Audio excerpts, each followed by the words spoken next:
Welcome to Screen Quest, a podcast where a fellowship of film lovers and armchair movie experts plays film roulette. I'm one of your hosts, Chris Waterman, joined by Will Rotondi Hey, how's it going? and May Finch. Hello, hello. How are you doing, fellow party members? Having a good week? It's going. We're recording this on a Monday, which is why we have an Yeah. overabundance of energy right at the start of the episode here.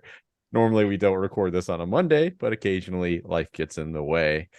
On today's episode, we're going to be talking Jason and the Argonauts for our SFX Excellence category, new category for 2023. Very excited to get into this.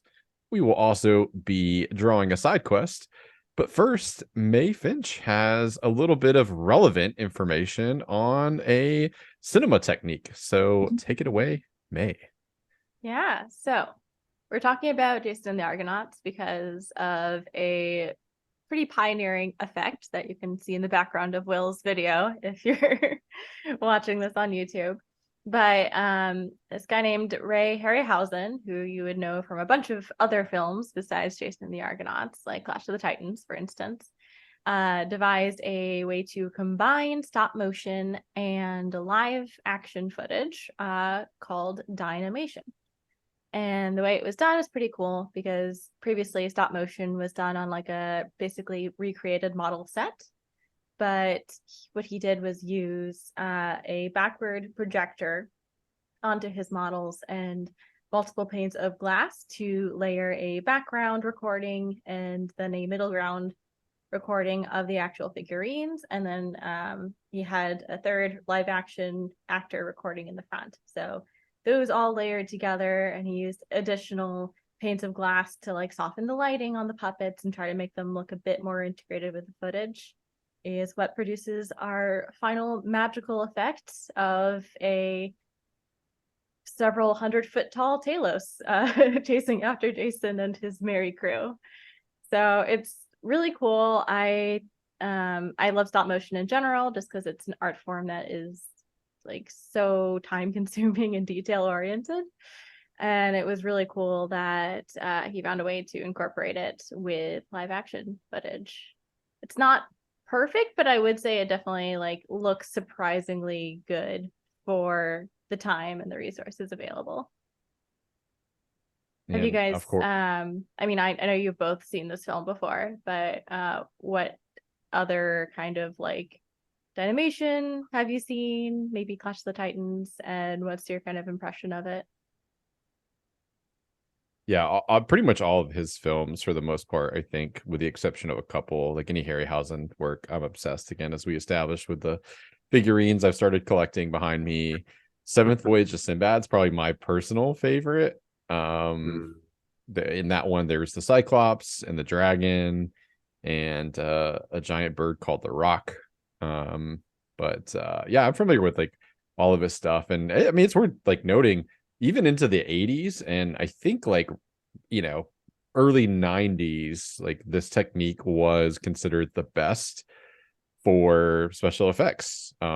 Jurassic Park, famously the first film that pivoted from stop motion to CGI. Like they felt like the technology had gotten better there, but Phil Tippett, who we, saw his work in Mad God last year, was going to do stop motion for the dinosaurs. That's how good this technique can be in the right hand. So I love it. I think it's timeless and charming, and when it's done right, it's pretty arresting still. Clash of the Titans, man. That's I feel like that's probably the big one for me that I remember growing up. I vaguely remember Jason and the Argonauts, probably for Talos when he comes alive and rotates his head. But I think I remember more being really freaked out of Medusa in Clash of the Titans, and vaguely remembering the fight with the skeletons in Jason and the Argonauts. I thought that was really cool to revisit that. So Medusa is probably one of the scariest tenses scenes in like all of cinema, like especially in like a non-horror movie, like that is a really, really outstanding sequence. Hopefully we get to talk about it on a future pod. Taking notes right now. Great. I'm gonna add this in. We should just have a Harryhausen category for our October like Monster Madness. Don't threaten me with a good time. Yeah, there you go. Well, thank you, May, for enlightening us on the process. That's really cool that we get to tie that into the episode today. Do you have a favorite besides Jason and the Argonauts? Are there any other films that you like or you're familiar with? So this is actually the only one I've seen. So whether we do it on the pod or not, I will be taking a Harryhausen journey. Oh, you absolutely should. Sweet. Yes. Yes, do it. Well, let's draw a side quest here, see what we get. And this is a throw your popcorn. So we're familiar with this category, but if you're new to the podcast or it's been a while, we are going to highlight a moment in a film that made us literally or figuratively throw our popcorn, maybe out of exasperation, frustration, whatever. Not a good thing to throw your popcorn, usually. Although it's better than the tomatoes you used to see in the cartoons, right? Like the Rotten Tomatoes. Okay, so I finally watched The Blair Witch Project like a week ago because I was just having one of those days where you just watch movies in bed, and I was on a horror movie kick. And I was throwing my popcorn a lot, I think. Because I get how it's groundbreaking in a lot of ways with regards to found footage style horror films, but the dynamic between the three, you could argue that it's like the effect of the Blair Witch on their minds, making them all very antagonistic. But it's just these like spoiled kids bitching for an hour, and I didn't really get into it until not the camera guy, but the guy that is like doing the project with her like disappears. That's when I got interested first, and that's like an hour in, and when they're having their third fight about like a compass, I threw my popcorn. I would have thrown my popcorn if I'd had any. Yeah, I haven't seen that in a very long time, but I can tell you where so much of the power of that movie came from was right at the dawn of like what I would call viral marketing and like the internet being tied in. And the campaign for this movie, like there was a genuine question amongst those of us like old enough to like be able to go see it, but like not old enough to just like use some common sense for a few seconds, was like, was this real, right? Like and there was a lot of and it was marketed kind of that way, right? Like it was very deadpan, like all the marketing about this being like the recovered footage, right? And I recall specifically there was a great like mockumentary, like, which I know it usually implies like something that's kind of like funny, but it wasn't funny, where it was about several kind of ancillary things like surrounding like the Blair Witch and like this guy who was a murderer. His name was like Rustin Parr or something, and it was aired on TV like ahead of the release, and it was like to give background. And so like I remember watching all this stuff and then going to see it and being like really freaked out because like again, like we didn't know. And then I'm pretty sure it was like at one of like the award ceremonies or something, like that's where it like was put to bed for like the majority of like the American youth at that time, where they had the principals like up there like, yes, this is not real, like, and they were doing like the little press junket. But I think that's where so much of the power for me. And then I remember like after like realizing that it wasn't in fact real, it feeling a lot less scary and cool, because then it was like, well shit, you made this way on purpose, then like it couldn't do any better. I know it's low budget, but it lacks some of the impact. I wonder with some time and distance how I would feel about it. The final shot of the corner, like it does stick with you. I feel like that still works, but you seen Blair Witch? Sorry, I was just gonna say, with that like final shot, I had seen that on Twitter a bunch, especially people being like, this is answering the question of oh, what's the scariest still in film history, and people like posting that. So like I knew that, but I just thought he was peeing in the corner until I saw the movie. That's great. He very well could be. I mean, it's like not knowing what's going on there. I could see that. So that was my spoiler going into that. No What about you, context Will? spoiler though. I think I'm with Chris on that, because this was like, this was like back when we maybe used the internet for like Hotmail. I feel like internet was there, but it wasn't as prevalent as like today, where it's just everything's dissected before the film even, or like is discussed and speculated about even before the film comes out. So I think back then it was easier to sort of to generate that kind of hype in the marketing and to have it have that effect. But yeah, I think if it came out today, it wouldn't have nearly as much of an impact as it did back then. And I do remember watching it and being creeped out by it, just generally, because I think your imagination runs wild if you let it beyond like the goofiness of how the characters interact, like you were saying, May. I think if you kind of like let your imagination run a little wild, and like, what you don't see and what you hear, and being out in the woods, and maybe even like the atmosphere of how you watch the film, depending on how loud you got it, and if you're watching it in the dark, I feel like that you can manipulate it a bit to kind of freak yourself out a bit more. But I do also remember watching the sequel that came out and thinking, holy crap, this is terrible. So, Book of Shadows, like, right?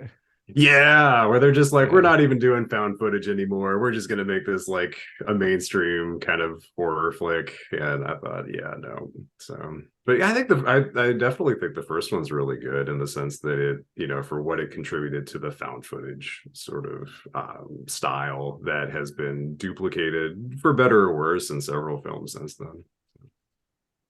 Yeah, I can definitely see this being like believably real in a pre like social media world. Yeah, like you couldn't just Google like, is the Blair Witch like? First of all, Google wasn't even around, like, but like I'm Ask pretty Jeeves. sure.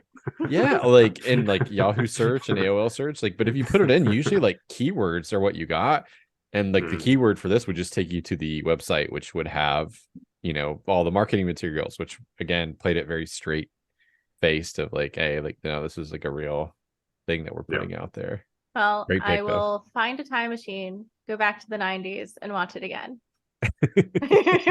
Let you know. On cassette tape. Yep. Oh yeah, that's how we did it. Yeah. The other thing I'd man. remember before we move on is just people getting kind of ill in the because of the camera work and stuff. Again, no one's really used to this style of filmmaking at that time, so there was like signs in the cinema that said like, hey, some people get nauseous from the fact that you're watching essentially a home movie like on a giant screen. So a good pick. Thanks for sharing. And you may have inspired me to go back and take another look and see if I too will throw my popcorn. Well, on today's episode, as we said at the top of the show, it's Jason and the Argonauts, and it's just going to be the May Power Hour, I think, here, because this is May's film selection, and May is going to guide us through the discussion of all about, I presume, the special effects in Jason and the Argonauts. I almost said Clash of the Titans because that was said a lot earlier, but I did it. Well, technically I did. Anyway, May, take it away. Hey, okay. So we are talking about Jason and the Argonauts today. Directed by Don Chaffee, came out in 1963. As we already talked about, features the incredible special effects work of Ray Harryhausen. I find it funny that on IMDb, the writers list includes the screenwriters as well as Apollonios Rhodios, who wrote the original Greek text. Giving credit where it's due. I like it. I just love that an ancient Greek poet has an IMDb page. That is fabulous. But yeah, it stars Todd Armstrong as Jason, Nancy Kovac as Medea, as well as a number of other classic Greek figures. We have Niall Guinness as Zeus. We have Jack Gwillem as King Aetes, Honor Blackman as Hera, and of course Nigel Green as Hercules. So I guess I want to ask about first impressions, and you can talk about just your first impressions of the film, or if you've learned about the legend of Jason and the Argonauts from other sources and you want to talk about that too, that is also fair game. But I will turn it over to Will first because he's laughing. I think he has thoughts. It's mostly just because of my lack of knowledge of actual Greek mythology. But I would say, generally speaking, I really like this film. I think it's very entertaining. I think it's very approachable, whether or not you're into like Greek mythology, just generally speaking. And I think that it felt very much, from having seen other films around the same time frame, it feels very much like, I don't know, like the camera work and the filters and just sort of the acting of, I'm trying to think about how to phrase it. It's sort of just like the general acting of the characters that are in it. It feels very much like the 60s. And so even like sort of like that transatlantic accent that is affected is there and sort of fun to poke fun at now. But I don't know, it felt very, very well paced. The stop motion is amazing because I'm totally into that stuff too. Like even if it was just models and stuff, like back around that time, I would totally get into all of that. But I think overall I was surprised. I didn't realize that they had originally wanted to do a sequel, and so they just kind of leave it hanging at the end, like, oh, we're done. And I thought, okay, was this just a stylistic choice because we're like, we've gone for like 2 hours and we got to cut it, or did they have it queued up for something else? Is there going to be like a Jason expanded universe of films to come? And just to read about afterwards how that was originally the plan, and I apologize, there's some alarm going off in the background, so if you pick up some surrounding noise. But I feel like I was expecting sort of like a queue up to like a sequel, and then it was like, oh, we were thinking about doing it, but it didn't really pan out, and so it went back to like some of the other work that he was doing with Sinbad, another film that I vaguely remember as a child. So that's on my list of things to go back and watch. But yeah, no, overall, I think films like this are really entertaining and enjoyable. How about you, Chris? This is more recent for you, or has it been a while for you with Jason? It's been a long time for this one. No, I've never had anything against this one. I really liked it, when I was younger, but I tend to revisit Seventh Voyage of Sinbad, Clash of the Titans, and yeah, I would say those two were like my two most common rewatches. And occasionally like 20 million miles to Earth, right? 20 million, whatever quantity of miles to Earth with Ymir. So many. Yeah.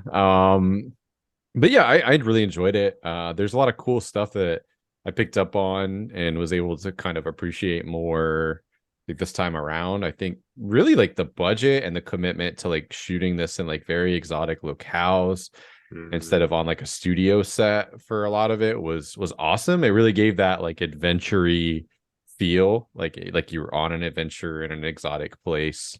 Of course, the special effects work I'm sure we'll talk about ad nauseum, so I'm gonna hold on that, but it's fabulous. Lots of cool creatures and creations.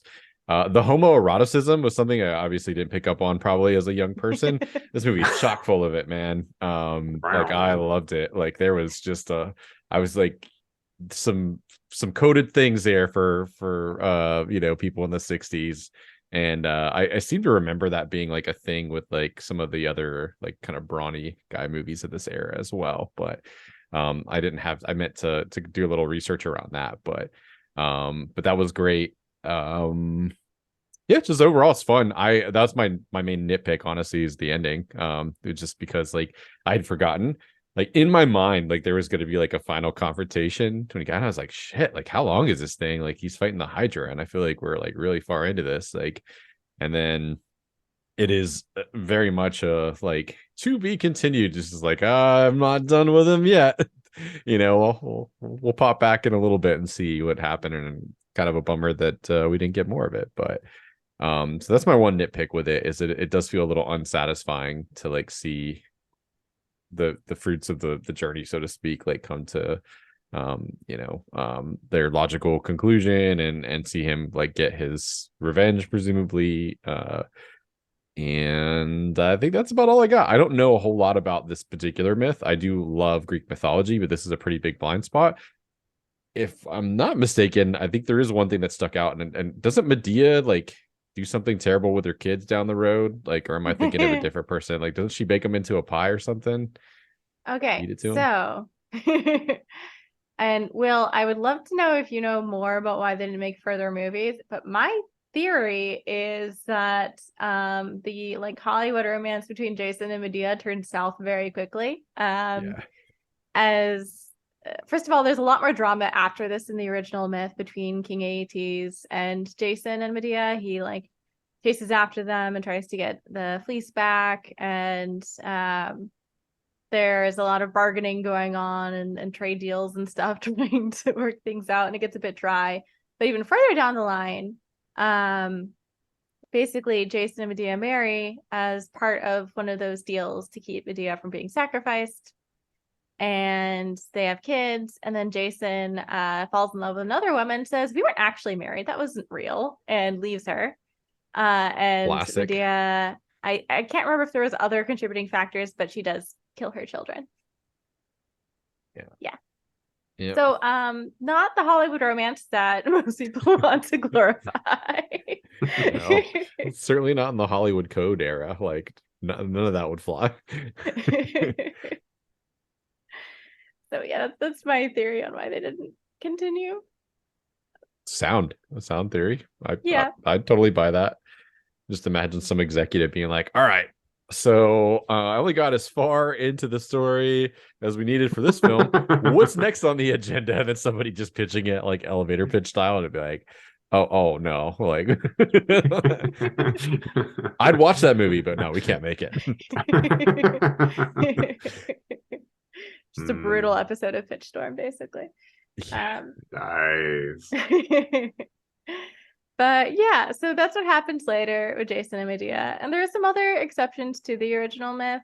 Since neither of you are super well versed in it, I'll just say there's a lot more that happens between where they're starting out and the scenes with King Aeetes. They have a lot more just various trials and stuff. Lots, some more weird gender politics. Gender politics are already strange in this. But in the original myth, it's like they go to an island of all women, and the guys just get very distracted for a while. I don't know if the Hercules line was like an allusion to that, but yeah. Yeah, I could totally see that. Yeah. Jason's like, much more of a womanizer in the original text, for sure. All those Greek, yeah. It's like Odysseus. Odysseus for sure. Like, well, he's gone 20 years. I feel like that's not what 15 of them. It's just like him chasing like women, or being seduced or something. Like, so that's a big change. The other major changes, the way the Greek pantheon is. Yep. There, yeah. Never mind that sound. The way the Greek pantheon is portrayed, as well as just like kind of like Greek religion in general, has been somewhat like Christianized. Zeus is kind of more of an Abrahamic god stand-in than anything else, especially in the way he bosses Hera around. That's not really realistic. Hera actually Zeus definitely slept with more mortals, but Hera usually was the one fucking with them. In the metaphorical sense. Yes. So like the pantheon is painted as much more patriarchal than it actually is, and there's no concept of sin, really, at least not like Christian sin. But when they meet the blind prophet, he's like, "Oh, I sinned too much, but I didn't sin every day, so can't I get a break?" And which is a hilarious line, but also not how that really worked. It was more like if you did something that was specifically blasphemous to an individual god, they were very petty and would smite you somehow or curse you somehow.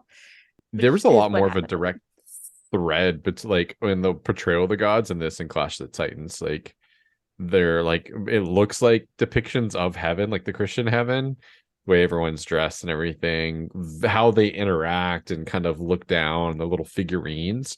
That was kind of cool to see that, like, they, for better or worse, like kept that, even though the movies aren't really like related, other than Harryhausen being the special effects guy and they're being Greek myths. But I did think that was neat and something I totally didn't remember at all, like about my previous watch of it. Was it the same cast for the gods, or? No, way cooler casts in Clash of the Titans. You got Laurence Olivier as Zeus. You got the Dame Maggie Smith as I don't think she's Hera. She plays a different goddess, but no, completely different cast though. And they also do this like very 80s things where there's just like these like green lasers behind Zeus's like head. Like it's the most 80s thing ever. Oh, I love that. Yeah. I like that way better than the weird cloud golden sparkle effect. Yeah. But I digress. Yeah, any other general thoughts on the storyline before we get to the special effects? Only that kind of off of the Odysseus route, I kept expecting there to be, like, during the introduction and you see some of the imagery that is up on the screen while they're doing the credits, I was sort of thinking, okay, so what are we going to see and what order of events are going to happen as they're on their quest? And then having remembered loosely other films about Odysseus and the Odyssey, I sort of thought, all right, so how many guys are going to make it out and how many are not going to make it, and how brutal is it going to get each time, and who, like, which god's going to get chapped off? So it was less violent than I expected in some respects. I mean, I didn't expect like a bunch of blood and gore for the time frame, and even with Clash of the Titans, I don't remember there being very much, except for like some of the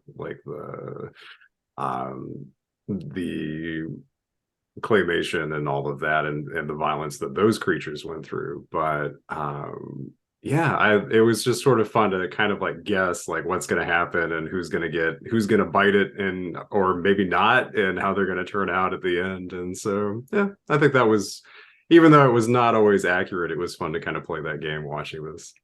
Yeah. Did you guys have a favorite stop motion scene / figure? It's the one behind Will. Yeah. Talos. What really sells it for me, I think,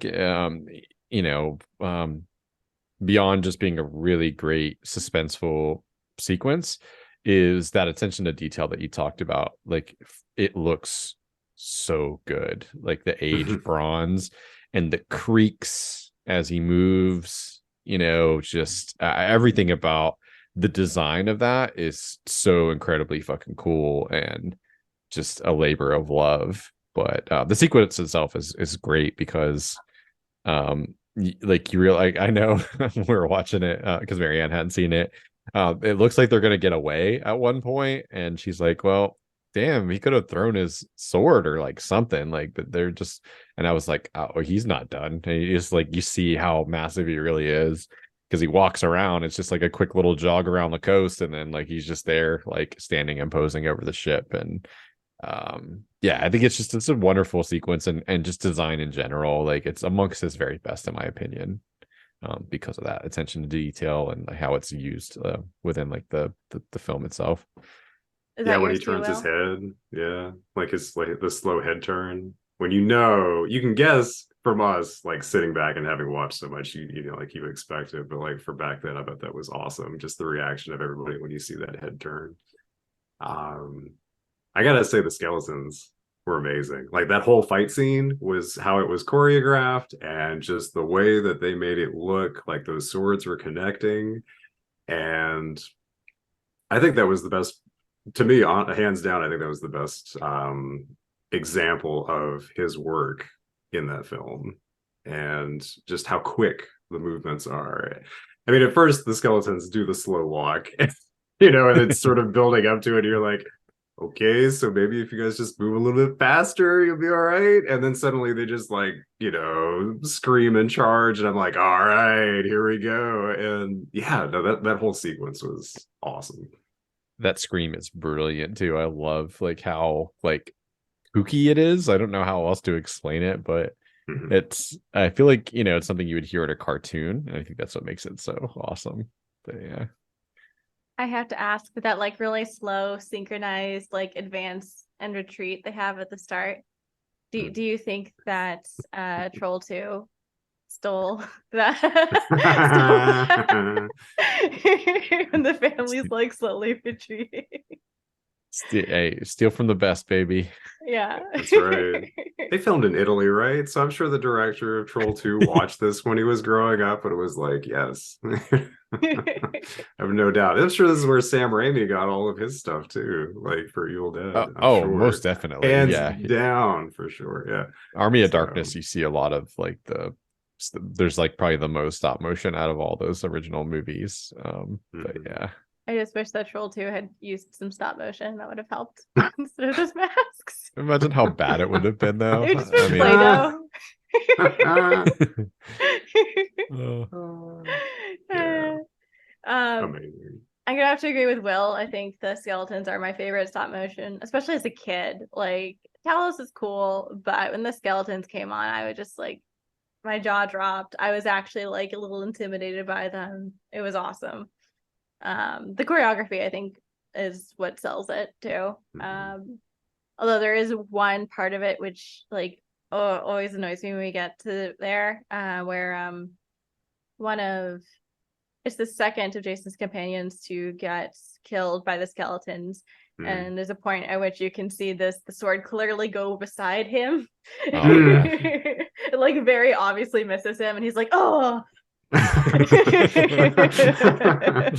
Yep, I know exactly the shot you're talking about. Yeah. And yeah. I'm a little pet peeve, but otherwise it's a fantastic scene. Really masterful how they put it together, even with some small errors. I do have to give a shout out to the harpies, though, just Mhm. because they are also very detailed. I think they're poorly lit, unfortunately, but they're very detailed, and I just think it's fantastic that they behave just like demonic crows. Essentially, you can just shoo them away from your picnic. Yeah, those things are annoying little bastards. But like surprisingly harmless for something that looks like a literal demon. Yeah. They just causing a little mischief, that's all. Yeah. I realized how Uh, much of an influence this probably had on one of my favorite video games, which is Dark Souls. Like the Mhm. skeletons, you've got the Hydra, which is in two sections of the game. It's a little bit bigger. But there's a Talos like boss fight called the Iron Golem. Like, so as I was watching it, I was like, dude, I bet you Miyazaki is the director. I bet you he's a huge Harryhausen fan, so I should probably confirm that. But did you guys have a least favorite stop motion scene or something that also kind of irked you, like I said about Mhm. the skeleton choreography? it's not really a stop motion scene per se, but the cliff sequence I feel like goes on way longer than it needs to. Like especially that first ship that's like sinking ahead of them, it cuts Mhm. back like 7 or 8 times to like the same shot of like the stern just like still going down, and I was like, yeah, we get it, man. Like it's like the boat's it's sunk, like let's move it along. It is cool that he's got like a little pocket, god, like whatever, like the Japanese word for like Pokemon but with gods would be. Like, and he's just like, Poseidon, I summon you, and just like he's holding up the walls. But yeah, I feel like that whole sequence really dragged like way longer than it needed to. But Mhm. it, yeah. Yeah, I agree. I did like that effect, though, I will say. And it was a cool shot of having this ginormous person. And I think of the shots that had different sizes of people in them, it looked the best. I don't think there's anything. I probably have to agree with that. The I both like and kind of nitpicked the Hydra fight scene because to some extent it sort of felt the same way where I was impressed with how they integrated it to make it look like who was it, the guy who was with him who's like the backstabber, is that a Castus, is that Mm-hmm. yeah, so when Acastus gets, basically gets killed, sort of, he seemed like he wasn't completely dead yet. So while he's like mortally wounded, I guess, from the Hydra, I like how it sort of did they do the quick cuts to make it look like it's him being held by the Hydra, even though he's also part of the stop motion at that point. They made a little mini version of him. Um, so I think I like that lighting and that sort of setup. And then when Jason's fighting the Hydra, I thought that was really cool. But at the same point, I sort of thought he doesn't seem to have much of a weakness against it when it wraps around him, and it's like it won't bite him at that point. It just tries to like choke him or crush him. And I thought, nah, I don't know. That to me sort of felt a little anticlimactic. But again, I temper that criticism with the fact that this is, so many years of special effects in the future looking back at that. And so I have to rescind my criticism at the same time, because I'm like, when this came out, I'm sure that was like amazing and everybody just thought like, oh man, he's not gonna make it. Maybe to a little extent the same sort of criticism against Talos, when he just like pops the cork on his ankle and then all that blood just starts like rushing out. I'm like, dude, man could have just like stepped on you, but nope. I can't move my foot. He's messing with it with the Lego piece that's stuck to the back of my heel. So that's that to me just sort of stood out. But again, that's like minor nitpicky, in the grand scheme of things. So nah. I don't know. I've talked myself out of both of them. I'm being very indecisive. I really liked it. I thought it was cool, but at the same time, it's sort of like, for the sake of plot, you can only do too much. I'd have to agree with you though on both of them actually. So don't fully talk yourself out of it. Nah, yeah, Sweet. All right. I was kind of annoyed by those. I will add one that is also not a stop motion sequence, which is when they just like randomly shoot Medea in the back to like prove that the place works. That she's the one person who gets hit. You're like, there's all these other dudes, but nope. And it was just to shoot her, and then it was so pointless. They do Medea dirty in a lot of ways in this film. She actually, in the original myth, is like the only reason Jason gets anything done, not just because she like happens to be able to unlock the jail or whatever. They're not actually imprisoned in the original. He has to go through these different trials, and she uses her magic powers to ensure he wins those trials, and like plays a much larger role in actually getting the fleece. And she's definitely painted as more of a damsel in this one than she actually is. Just reminded me about how unbelievably stupid Jason is in this movie, where like Hera's like, yeah, his ankle, and he's like, yeah, I'm gonna go ahead and I need to use that clue. Like, you need to give me a little more. It's like, you haven't even looked at it. Like, dude, like just go take a peek at it, and I'm pretty sure you could figure that out. But he's just like, that's not specific enough, and it's like, what? Are you kidding me? Oh, yeah. Also, should be noted that in the original, Medea does not actually fall in love with him organically. She is shot by Cupid because the gods want them together. That makes more sense to me, because I felt like she like instantaneously was like, all right, why do you care about this dude? He's gonna like steal your country's like most prized possession, right? It's all Cupid's fault. Bastard. But yeah, talking about the actual like live characters, did you guys have a favorite human in the film? Hercules for me, for sure. Yeah, I love the bravado, and he kind of reminds me a lot of like Tormund from Game of Thrones, the guy with the big beard. It's like, is the big woman still here? Like I like that kind of archetypical, or brawny idiot but like lovable like type, which is what he was as well. Like, he's boastful, but when he's beaten, he's a good sport about it. And yeah, that's probably my favorite supporting cast member. If I'm being honest, I found Jason to be kind of bland all around, like as like an actor and a character in the film. But yeah, that is true. Although, so just sort of off the Hercules thing, I do think it's interesting, like comparing what was like strong, like physique wise, like what people thought of when they thought of really strong men, and he was very boxy, versus like today where it's like you got to be like ripped muscles and look like The Rock.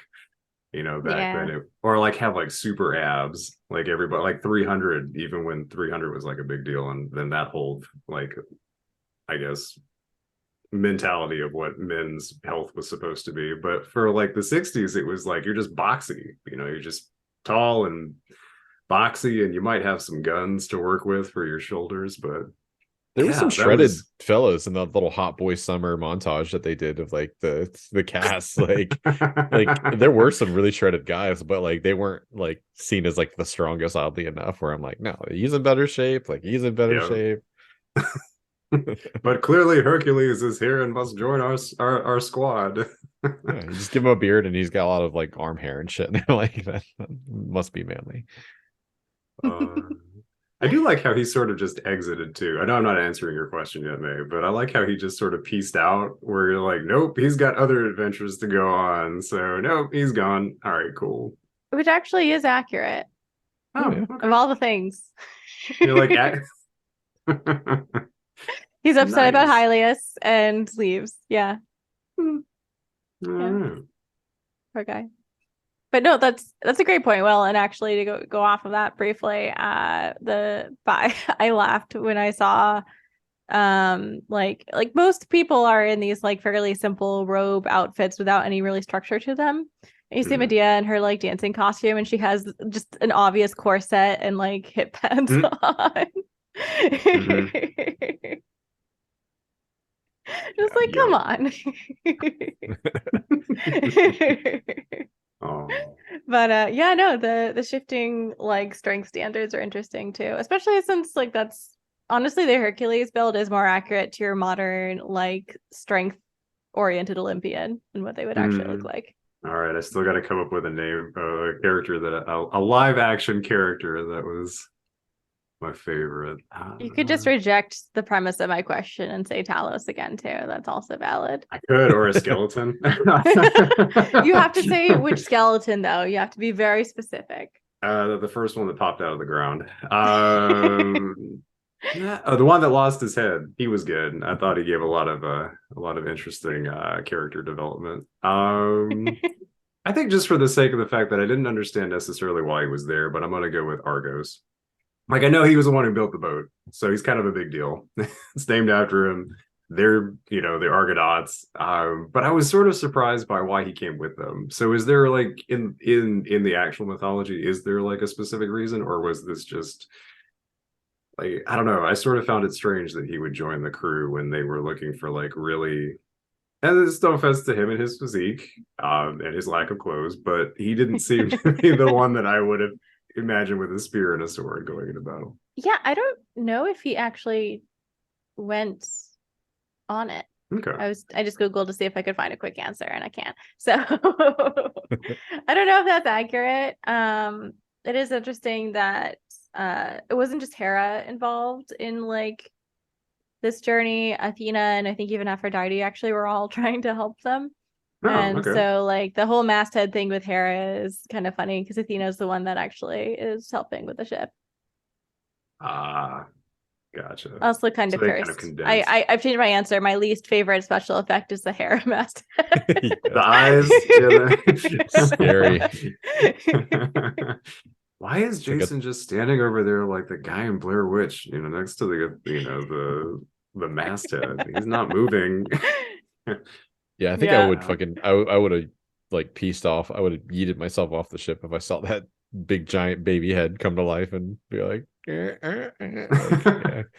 start hearing voices in your head, like some ladies talking to you. Like, clearly, I have not had enough water. The sea is making me sick. Speaking of which, great medical solution. Just pour some brine on there. Yeah, I was like, is that a thing? Pretty sure that'll make it worse, right? Yeah. I'm no scientist, but pretty sure it's salt. Not what you want. On blisters? No, probably not. Yeah, I think I just liked him because he was so. I think of all things, he just, I don't know. he just treated everything like, yeah, this is just how we're gonna do it. And then he starts yelling orders like really loudly for no reason.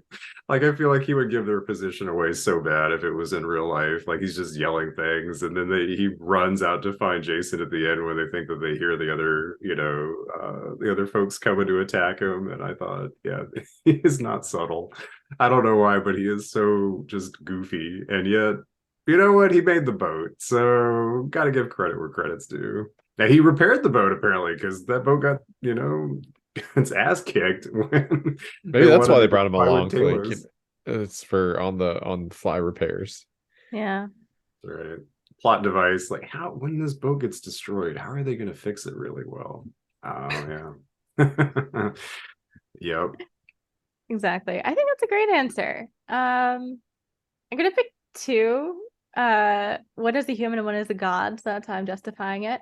Okay. All right. Medea, because again, I think she's rewritten poorly, but she is still pretty cool and like very practical and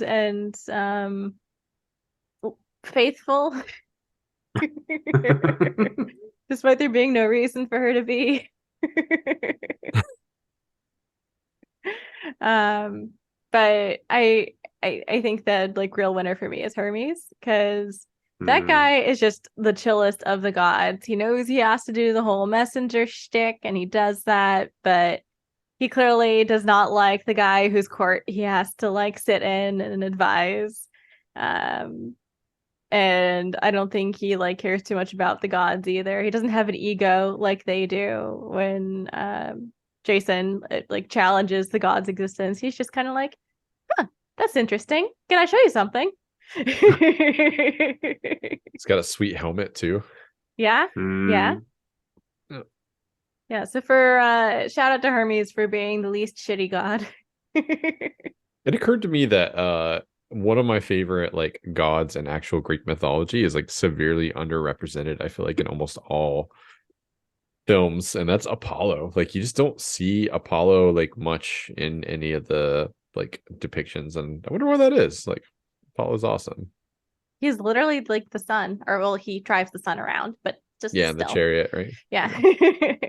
So overall, it's not very loyal to Greek mythology, but I do think Jason and the Argonauts is like a very accessible kind of intro to the story, especially if you are coming from like being used to like Christian religion and not a Greek pantheon. Because like I said, there are these weird Christian inserts. Like also the question of believing in a god. The gods don't really care, I think, as long as you don't like insult them. Like it's not a I don't know. It's just it's a bit it's weirdly Christianized to me. But Yeah. otherwise I think it is a pretty good adaptation. How would you guys rate it as an adaptation? Say a Fairly solid solid. 7 out of 10. Just for like condensing what it needed to condense for the sake of the plot, and for trying to keep it within the confines of staying relatively faithful, I guess, but like trimming a lot just for the sake of the story to keep it like self-contained. Would have been nice to see what the sequel would have been like if they had actually been able to do that. How faithful the sequel would have been to the rest of the story. Yeah, I think Somebody overall, should it was make pretty good. the sequel with like stop motion special effects, but Hell like yes. really like gory and like R rated though, but like with the same stop motion special effects for Oh, continuity's amazing. sake. Yes, I'm Yeah. here for it. Let's get some boobs, some dong, some blood and guts. Like all for it. I do know that. So what I was scrolling through, because I was like, surely somebody's redone it, because they've redone Clash of the Titans. So I'm like, surely somebody's redone Jason and the Argonauts, and they did back in like the early 2000s, I think. So I'm Really? curious to see. Yeah, and it's like a 3 hour long movie. Damn. So I'm Who's in curious to it? see if that was more faithful. Let me see real quick. Yeah, I'm curious now. Early 2000s, probably like The Rock or some shit. Like or That saying was like, before him. Yeah. This was more like kind of B movie style, I feel like. oh, But it okay. had Like a sci-fi original or something. yeah, well, so it's got Dennis Hopper. So Okay. he's done kind of the range from B to A. but I don't know, like folks that I've seen pop up in things before. So like Angus McFadden, who was in Braveheart, or Derek Jacobi, who's been in like I'm trying to think the most recent. So Gladiator, probably for Mhm. comparison's sake of that sort of nature. But other things too, like he was in Underworld, so he's in with vampires, and he's done other, interesting, maybe not necessarily, I will say more B movie stuff for that sake. But like Kieran Hines, who's been in a lot of like Roman or Greek mythology stuff. Jolene Blaylock, who, for anybody who's watched Star Trek, she was in Enterprise back in the 2000s. Trying to see who else we've got here. So yeah, I mean, overall, I mean, it's probably like a decent cast. I don't know about the quality of the film, but I would be intrigued to watch it. But I hesitate as well because it might not be that great. And it's 3 hours. It's 3 hours long. But you know what? I'm gonna talk myself out of it again, because Armand Assante was Odysseus in like the made-for-TV version of the Odyssey, and Lord knows how long that was. So I you know loved that what? as a kid, though. I know. I really enjoyed that, but yeah, So I have flip-flopped about 3 times on Jason, and maybe based on this preview trailer, you've got to it looks report like back made for to us. TV. Yeah, it might be my assignment I've signed myself up for, but There you go. but I would hope they would do like more of the myth if it's 3 hours. If it's just this mm, elongated, that's not going to be. yeah, no, yeah, no. More So ground. yeah, but I agree with Chris. I think they should remake this, or have like a sequel to it rather, and try to be as authentic to like the original, but then just like take it to the extreme at the same time. Like Yeah. faithful in the sense of the style, like it feels like you're in the same world. Listen, they're cannibalizing every other like IP and nostalgia thing. Like stop motion's right for like to do a Mm-hmm. project specifically to use whatever technological advances like that are like fair game for stop motion, but like to do that like in like an adventure style movie. Oh, absolutely. It's like you said with Mad God, get Phil Tippett back, man. Come on, let's do it. You did some Yeah. weird shit. We've got a place for that now. Yeah, with his imagination, I'm sure he could come up with some pretty cool designs for some unused portions of that myth. I don't really know what lies ahead in terms of like creatures, but Oh, I think we've lots of weird things. Also, oh like yeah, it's definitely a like I don't have too much of a problem with like Greek myth adaptations, like doing different stuff with it, but sure. like it should be creative because even Apollonius, I think, was the guy that wrote this down, like in the official version. But he got it from earlier Greek versions that were passed down through oral traditions, as well as like stuff that came from Homer, who got it from earlier stuff. So it's a story that has been like built upon and glorified and have lots of weird things added to it over hundreds, thousands of years. So we should keep doing that, but not to like make it more Hollywood. It should go in the Agree. weirder direction. Yeah. Get real weird with it. Yeah. Okay. So that's all I had for Jason.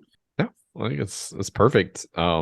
We're at like right at 58 minutes, so it's a good stopping point. Again, we'll cut around this back chat stuff, but like no, I think that's good. Like there's really nothing else I wanted to add. I love this movie. I thought it was this good stroll down memory lane, and holds up remarkably well.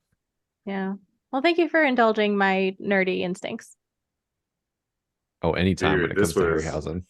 this was a pleasure. Trust me. Like, I want to go back and watch all the Sinbad movies after watching this, because it looks like more of the same. And I was watching a video talking about Dynamation and some of the other stuff that he's done. And was there like oh my gosh, what was the name of the film? It had a UFO that flew in and like hits the Capitol building or something, and it's like Attack of the Flying Saucers, or I don't know, I'll have to find the name of it, but I was like, this looks his whole thing, man, was awesome. So I do know what you're talking about because I was reading about his films and that like screenshot grabbed my attention.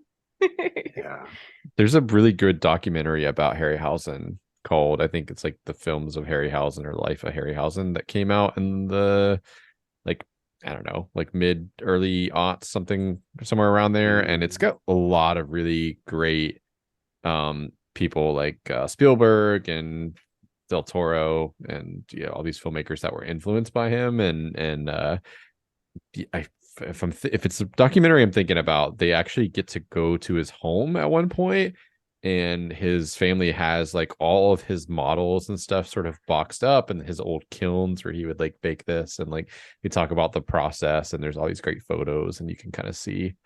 And I was so sad that when we were in Scotland, we missed it by 1 week. They had a Harryhausen exhibition at the Oh Scottish National man. Museum with like all like original figures, like the actual ones that they filmed. And would have been a real thrill. So I've been keeping my eye out to see if it pops up anywhere else, because it was on loan from the Harryhausen Foundation. But that would be cool. See this stuff up Nice. close. If it's the Ray Harryhausen Special Effects Titan documentary that came out Sounds in right. 2011, that is awesome. And if the film is the same one I'm thinking of, I think it was Earth versus the Flying Saucers. So Yep. I've got a lot of homework. I think we have maybe some Screen Quest watch parties in our future. I guess that always down. Yeah, Clash of the Titans, man. And then maybe not the sequel, or not the remake. Unless you want, that's a throw your popcorn moment after having watched the original. Yeah. So. The Sam, what's his name, Worthington? Yeah. Right. Yeah. Yeah. Yeah. And they like, I won't go into details, but yeah, like it had potential, and then I feel like it turned into a CGI just spectacle for no reason. But oh well. And they got rid of the best part of the original, which was Bubo. So the mechanical owl. Yeah, Bubo's the best. I looked up to see how much these figures were going for and what some of the neat ones, and Talos on the website had like the deluxe version comes with him with the ship like in his like hand, and like his feet are like onto like rocks straddling, which is I'm tempted maybe when we get back from Japan. Like I'm not a sucker for collecting much, but I've really gotten to like some of these Harryhausen figurines, but gotta install more shelves, I guess. Yeah. IKEA, man. Yeah. All right, so before we wrap up, I think we need to go back to a comment that you made, Chris, which was about some of the homoerotic sorts of points that were How could depicted. I forget? Yes. Yeah, I would very much like to discuss this. I feel like this is relevant. So. Yeah, I don't know. I meant to do a lot more like academic research to see like how much this has been discussed. Again, vaguely I do remember I think we covered it in Dr. Ago's class. A lot of these like films were sort of coded like a certain way for people of that community, like, and were admired. Like, again, I think they even have a joke in a line in Rocky Horror Picture Show about going to see an old Steve Reeves movie. He famously played Hercules in like some movies that I think were Italian produced or Italian made. But yeah, I mean, like you could like there's obviously like, I guess for people that don't know what homoeroticism is, it doesn't necessarily mean like homosexual. It's sort of like it skirts the line a little bit, right? There's like some relationships with men, and the male body is sort of objectified, which again, like that montage was what I was like, whoa, man, like, this is very much some of the relationships and stuff like on the ship. I know like in the actual Greek myths and like in like Greek and Roman culture, like there wasn't a stigma at all with like, male on male relationships. I think it was often seen as like sort of like an honorable thing, especially between like superiors and subordinates, like in the military. But that's all I got. I wish I had done more research, but it did stick out to me as being something that was very obvious in a way that it wasn't when I was a child, or I was like, yeah. The only thing I have to add, I think, is the Hercules Hylas relationship. Yeah. I've not Mm. read the original, like, freshly translated from Greek story of the Argonauts, but from what I've learned in the summaries, like they're like heavily implied, if not absolutely stated, to like be in a relationship.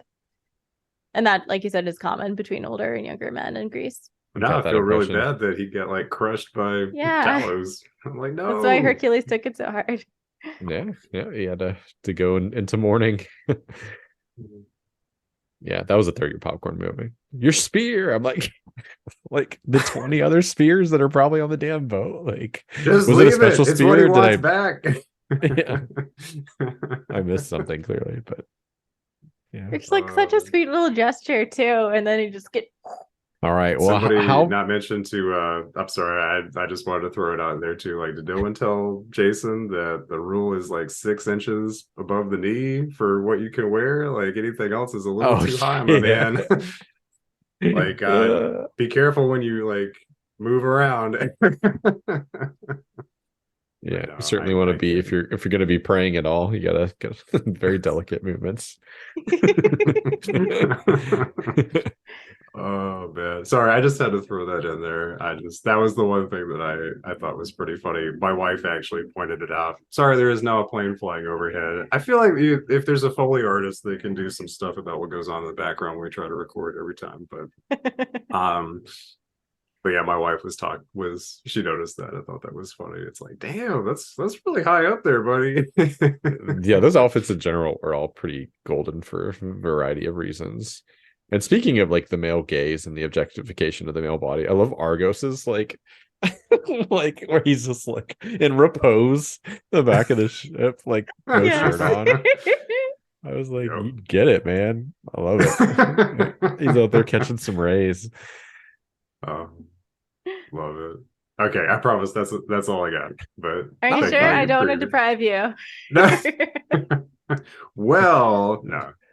I'm sure Yeah, I wish I more was later. better informed about it. I really did mean to read some articles and kind of dig in a little bit more because I'm rusty on, homoeroticism in 60s films. Again, in August class, I'm sure like we were probably both experts at some point on a lot of that, but that's 20 years ago. So just about.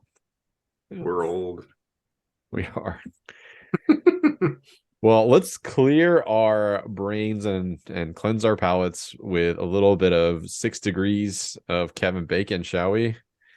Let's do it. So Good what luck. I'm going to do here is I'm going to generate 2 random actors using bestrandoms.com, which sounds like a dating website, but it's not. Ooh. And I will Is this stop where you're one... learning about homoeroticism, Chris? Maybe. Give him a couple of days and then we'll talk. But yeah, we'll see like which pairing we get, and I'll try. Oh, yeah. I may have to do it a couple times to make it fair. Like, but yeah, let's see what we get here. All right, I don't know who that is, so that is gonna be a nope. I feel like everything that you're saying, Chris, is just feeding into what May's been talking about. I don't know much of Are that. you swiping guy's... left, Chris? You're like, I don't know this one. Promise, I promise. It might take a couple times to get it right. Okay. I think we could do this. So we have Richard Harris, who famously played Dumbledore in the first 2 Harry Potter movies, if you like to kind of clue it in, but he was also in a ton of stuff. And then we have Donald Sutherland. So Donald Sutherland, I don't know, like think Animal House and like the Invasion of the Body Snatchers remake and Backdraft, all kinds of stuff. So yeah, I think Harry Potter and Hunger Games are going to be our best 2 like starting points for those, because those are like ensemble. Like, so Donald Sutherland was in Hunger Games. He was like the dictator feller. I've only seen the first one of those. And Richard Harris was Dumbledore. So those are ensemble casts. Usually a good place to start. So let's see if we can link them. I'm gonna say basically anyone else in the Harry Potter cast linked to Robert Pattinson is probably a good jump. Dude, yeah. Because he's in the fourth one, so he wouldn't have been in there with. I forgot his name already. Dumbledore. Yeah, The original Richard Dumbledore. Harris. Yep. Yeah, but you could say anyone. Daniel Radcliffe between them. I think that's Okay. good. I do like that. So we'll just say Richard Harris, Daniel Radcliffe, John, or not John. I don't know why. Like I almost called him John Pattinson, but Robert Pattinson. Who else is in the Hunger Games? So we have like Woody Harrelson, right? Is like a Yes. Stanley Tucci, Jennifer Lawrence. Was Robert Pattinson like in movies with any of those people that you know of? I feel like a Hemsworth might be a good lead from Hunger Games. Ooh. I'm just like I'm competitive. I want to see if like we can find like the like just least... jump right. Yeah. I'm just trying to think of so like Pattinson movies. I was gonna say the Batman. So Zoe. Yep, and Colin Farrell. Yeah, that's what I was thinking. Was like Twilight Colin movies, man. Gonna be in like yeah, Kristen Stewart. Yeah. Is there a Hemsworth in one of those? I'm bad. Feels like there should be, right? It sounds like a Hemsworth like vehicle if I've ever heard of one. I don't think so. Okay. I also never saw them, so I know I seem like someone who would have, but no. I not necessarily. I don't know. Like I know they're like they're fun to pick on, but yeah, I don't know. Just it missed me. Unfortunately, that craze was here and gone before I could even like get remotely curious about it. So to throw another option out there, but not to confuse us. So Robert Pattinson was also in Tenet, which had John David Washington and also had Kenneth Branagh. Do you think that either one of those dudes? Kenneth Branagh was in Harry Potter, the second one. That is true, yeah. So that to further confuse it. I know. You're like, hey, I don't know if the Branagh maneuver is gonna work or not. The Branagh maneuver. Yeah. We're gonna have to make that a thing. I don't know what it would be for.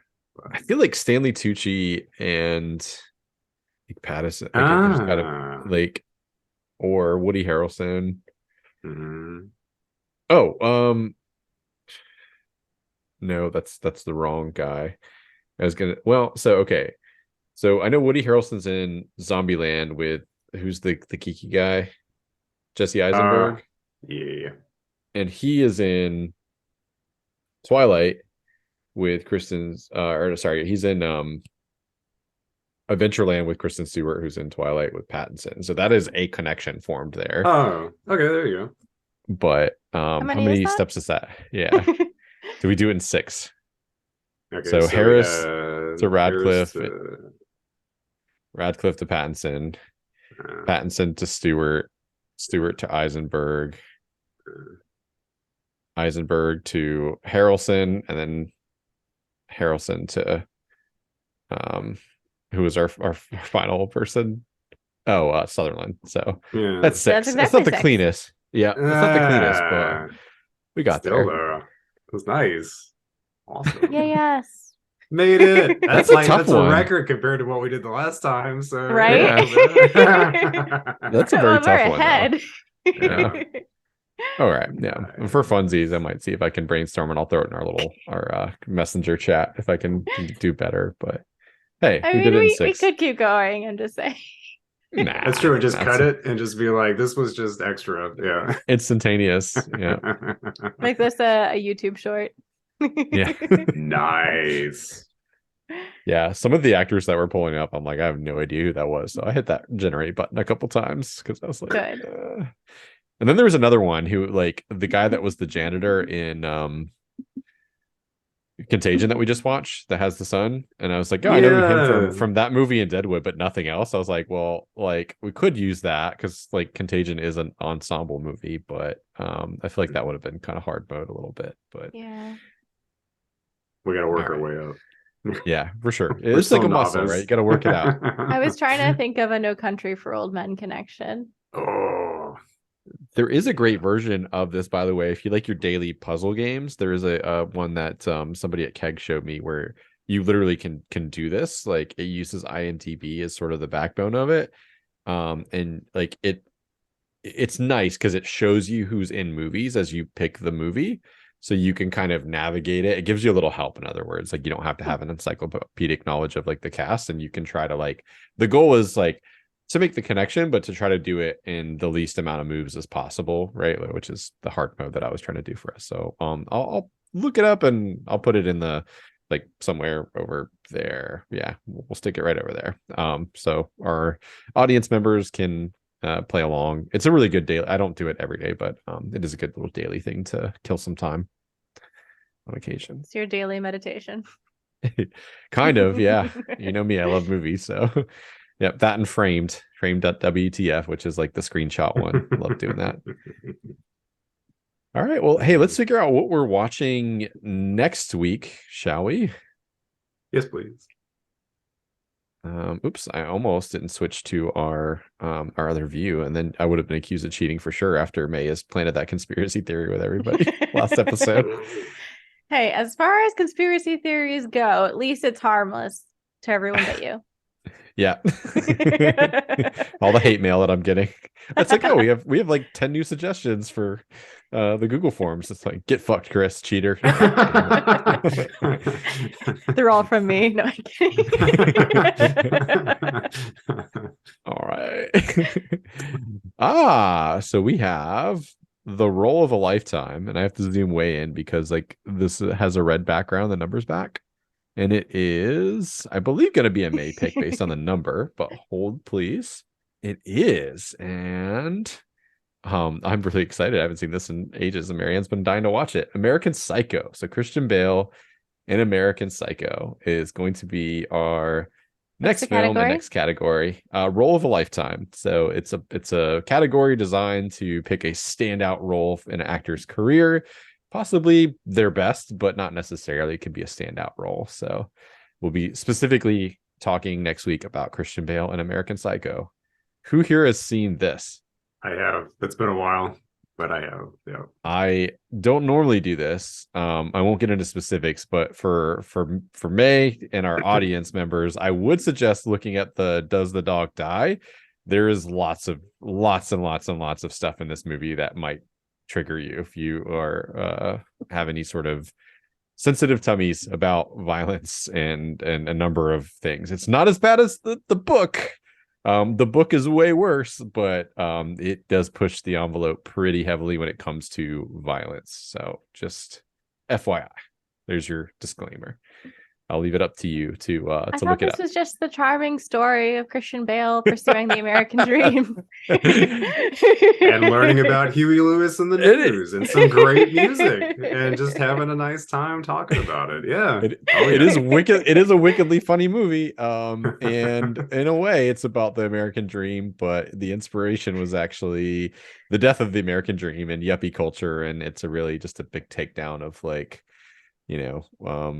yuppie culture in the 80s really was the inspiration. So hope you enjoy it. I didn't pick it. At least May, you got no one to blame but yourself. Well, I asked what category because I couldn't remember if I put it for Role of a Lifetime or you haven't seen, because I hadn't seen it yet. So yeah, or against my better judgment could be could be one. But yeah, I'm excited to see this because I think I prepared. I did. I'll link this to you guys if you're interested because it's kind of crazy. But I learned about someone that had trained a bot to respond on dating profiles for them, and they only fed the bot quotes from American Psycho. Did it break the bot? Did the bot become sentient and wish a swift death or something? Like, well, so that's like all every girl this guy matched with. That's like all the dialogue would just be quotes from American Psycho. Oh my god. Yeah, depending on if it's from the book or the movie too, like that could be quite the number of wild things said. Right. Cool. But well, it probably isn't crazier than the worst thing most women have heard on a dating app. Oh, I'm sure it's not even remotely close to the worst thing. Every once in a while I'll stumble across something on my timeline where I was just like, how, like, why? And oh my god. But Well, more on that next week, I'm sure. Toxic masculinity will certainly be a featured topic of this conversation. We hope you enjoyed this episode about Harryhausen, and we appreciate your support as always. Like, share, and subscribe. You can find us on Twitter at ScreenQuestPod. And of course, we're looking forward to more nominations. Get those in, fill out the Google form. It will be on the link to this video or in the podcast description if you're listening via audio. Until next week, we love you. Goodbye. Bye. Bye, guys.